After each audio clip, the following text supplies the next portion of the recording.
President Biden is on his way back to Washington as his administration faces a security breach by Chinese state-linked hackers. But first, he met with Nordic leaders today, closing out his European trip with a clear message to Russia's president.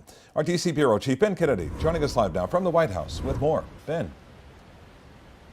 Well, Calvin, President Biden said Vladimir Putin has already lost the war, and it comes as cluster munitions just arrived in Ukraine a mere days after announced by the U.S.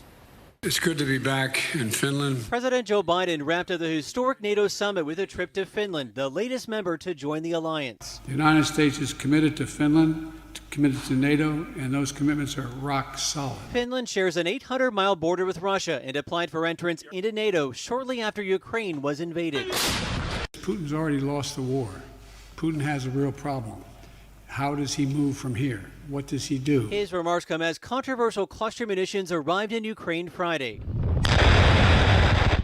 The bombs break apart midair and scatter over a large area, striking several targets at once, but have been banned by more than 100 countries, including members of NATO, because they can leave unexploded fragments that can hurt or even kill civilians. Ні, ми тільки отримали, ми ще поки не використовуємо, але воно змінити може кардинально.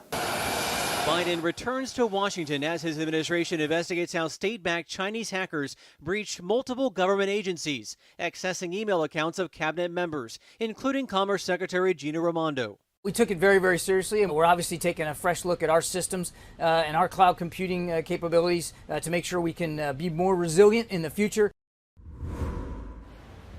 And this hack does come as the Commerce Department has been imposing sanctions on Beijing. Reporting live at the White House, Ben Kennedy, Local 10 News.